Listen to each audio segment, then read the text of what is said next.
क्या तुम्हारे किसी आर्ग्यू होने के बाद तुम्हें ऐसा लगा कि यार मैं कैसे हार गया, मैं तो सही था? ये साइकोलॉजी नहीं, डार्क साइकोलॉजी है। नार्सिसिस्ट्स, इनके पास कुछ ऐसे इनविजिबल वेपन्स होते हैं जो कि इन्हें best controller, highly manipulative and toxic man बनाते हैं। आज मैं तुम्हें एग्जैक्ट 5 वेपन्स के बारे में बताऊंगा जो नार्सिसिस्ट्स अपने हर आर्गुमेंट में यूज करते हैं, फ्रेम बाय फ्रेम।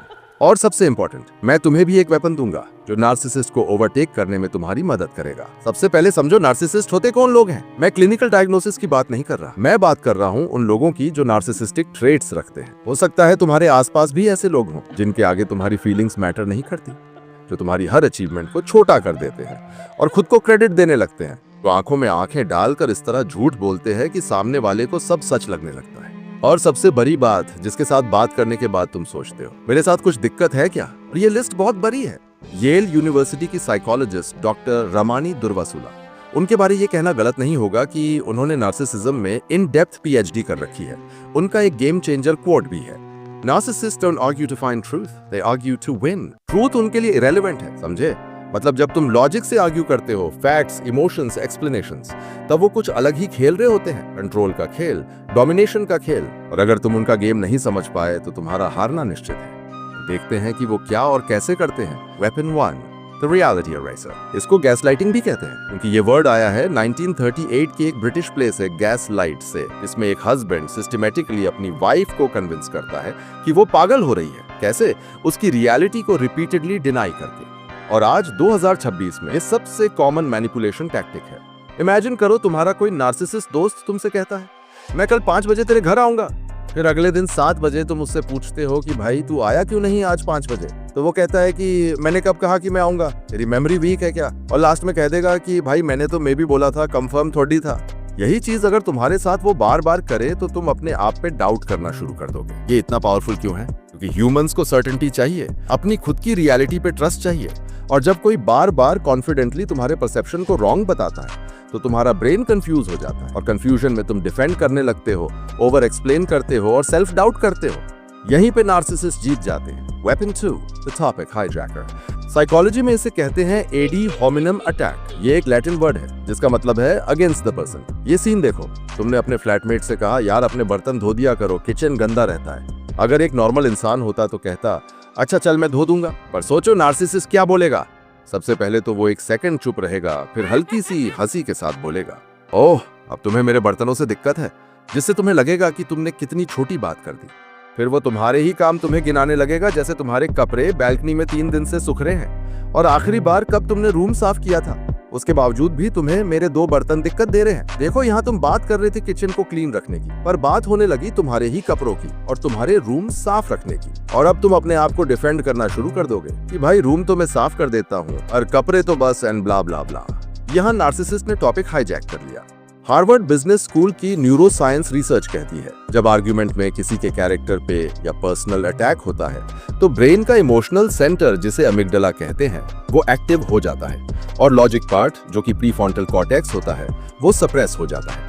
मतलब जैसे ही अटैक हुआ तुम लॉजिक मोड से इमोशनल मोड में शिफ्ट हो जाते हो, और ये बात नार्सिसिस्ट अच्छी तरीके से जानता है। Weapon 3, the reverse card. तीसरा वेपन इतना ट्विस्टेड है कि पहली बार में समझ नहीं आता। इसे तुम डार्वो भी कह सकते हो, जिसकी फुल फॉर्म है deny, attack, reverse victim and offender. ये 3 स्टेप मैजिक वेपन है। विजुअलाइज करो कि तुम एक नार्सिसिस्ट को कन्फ्रंट कर रहे हो। तुमने सबके सामने पार्टी में मेरी इंसल्ट क्यों की? अब देखो 3 स्टेप। डिनाई, मैंने तो कोई इंसल्ट नहीं की, वो तो बस एक छोटा सा मजाक था, तुम कुछ ज्यादा ही सेंसिटिव हो। अटैक, तुम्हारी प्रॉब्लम ही यही है, हर चीज पर्सनली ले लेते हो, तुम में सेंस ऑफ ह्यूमर ही नहीं है। देन रिवर्स, सच बताऊं, ये बोल के तुमने मुझे हर्ट कर दिया, मैं तुम्हारे लिए इतना कुछ करता हूं और तुम मुझे ऐसे कह रहे हो, शायद मैं ही गलत हूं, शायद मुझे तुमसे दूर रहना चाहिए। और फिर तुम अचानक से कंसोल करते हो, नहीं यार ऐसी बात नहीं है, चल सॉरी। बट वेट, तुम क्यों सॉरी बोल रहे हो? तुम कंप्लेंट लेकर आए थे और अब तुम गिल्ट फील कर रहे हो, नार्सिसिस्ट को कंफर्ट कर रहे हो। यूनिवर्सिटी ऑफ ऑरेगन की डॉक्टर जेनिफर फ्रेड ने इस फिनोमेनन पर ग्राउंड ब्रेकिंग रिसर्च की। उन्होंने पाया डार्वो इसलिए काम करता है क्योंकि यह विक्टिम के इमोशंस को कंप्लीटली हाईजैक कर लेता है। विक्टिम कंफ्यूजन, गिल्ट और सेल्फ डाउट फील करने लगता है। पॉलिटिकल डिबेट से लेकर टॉक्सिक रिलेशनशिप्स तक ये हर जगह होता है। और सबसे स्केरी पार्ट, अक्सर नार्सिसिस्ट ये सब कॉन्शियसली नहीं करता, ये उसके माइंड में बिल्ट इन डिफेंस मैकेनिज्म है। Weapon 4, the brain scrambler. ऐसे वर्ड सैलेड भी कहते हैं। इसका मतलब है कि नार्सिसिस्ट बहुत सर्कुलर और कंफ्यूजिंग बात करते हैं। वो एक ही बात को अलग अलग तरीके से बोलते हैं और बहुत घुमा फिरा कर गोल मोल बात करते हैं, जिससे तुम अपनी मेन बात ही भूल जाते हो। MIT की कॉग्निटिव साइंस लैब में पाया, ह्यूमन वर्किंग मेमोरी एक बार में सिर्फ 3-4 कॉन्सेप्ट्स ही हैंडल कर सकती है। जब कोई 10-15 रैंडम कॉन्सेप्ट्स एक साथ थ्रो करता है तो ब्रेन कॉग्निटिवली ओवरलोडेड हो जाता है और फिर शट डाउन भी। और अब आता है सबसे कॉमन वेपन, शायद तुम इसे रोज देखते होंगे। वेपन 5, द मिरर ट्रिक, 5वां और लास्ट वेपन। इसका सिंपल सा मतलब है अपनी गलतियां दूसरों पे डालना। यहाँ नार्सिसिस्ट खुद मैनिपुलेटिव होगा और तुमसे कहेगा कि मुझे लग रहा है तुम मुझे मैनिपुलेट कर रहे हो। वो जो भी करेगा वही तुम पे प्रोजेक्ट करेगा। फ्रॉइड ने सबसे पहले इस डिफेंस मैकेनिज्म को आइडेंटिफाई किया। मॉडर्न साइकोलॉजी के हिसाब से नार्सिसिस्ट खुद को गलत नहीं मानता, इससे उसकी ईगो हर्ट होती है, इसलिए वो खुद की गलतियां दूसरों पे डालते हैं और फिर तुम ही खुद पे गिल्ट करने लगते हो। तुम्हें अब नार्सिसिस्ट के 5 वेपन्स के बारे में पता तो चल गया, पर इससे तुम बस उन्हें पहचान सकते हो। तो उनसे जीतोगे कैसे? रुको, क्योंकि अब मैं जो बताने वाला हूं वो है the ultimate counter weapon. Carefully सुनना। ग्रे रॉक मेथड, एकदम simple trick, as boring and unresponsive as a grey rock. Narcissist को क्या चाहिए? Emotional reaction, drama, engagement and overall control, right? पर ग्रे रॉक मेथड में तुम उसे कुछ नहीं देते। प्रैक्टिकल एग्जांपल देखो। नार्सिसिस्ट, तुम बेकार हो, कभी भी कुछ नहीं कर पाते, एकदम यूजलेस। इस बात का रिस्पॉन्स तुम्हें कुछ ऐसा देना है, ओके, या फिर अच्छा ऐसी बात है क्या, चल तो कोई बात नहीं, मेरे को तो ऐसे ही मजा आता है। यहाँ पे नार्सिसिस्ट पूरा फ्रस्ट्रेट हो जाएगा और चला जाएगा। या कुछ बोले भी तो तुम्हें ऐसे ही रिप्लाई करना है। और अगर तुम सीवेज रिप्लाई कैसे दिया जाता है इस टॉपिक पे वीडियो चाहते हो तो कमेंट में सीवेज लिख दो। Doctor Ramani Durvasula, world's leading narcissism expert, कहती हैं, narcissists feed on your emotional energy but grey rock method starves them of that fuel. Basically वो या तो बोर हो जाते हैं या तो फ्रस्ट्रेट। पर याद रखना, ग्रे रॉक मेथड हर सिचुएशन में सेफ नहीं है। कई बार नार्सिसिस्ट वायलेंट या फिजिकल अब्यूसिव भी हो सकता है।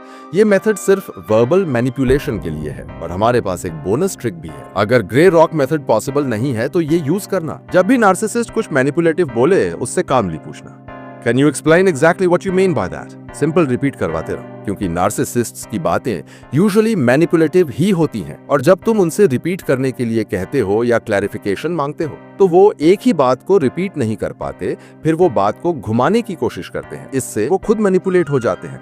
अगर ये वीडियो देख के तुम्हें मजा आया तो हमारा चैनल को सब्सक्राइब करके हमें भी मजे दिलाओ और वीडियो को लाइक कर दो।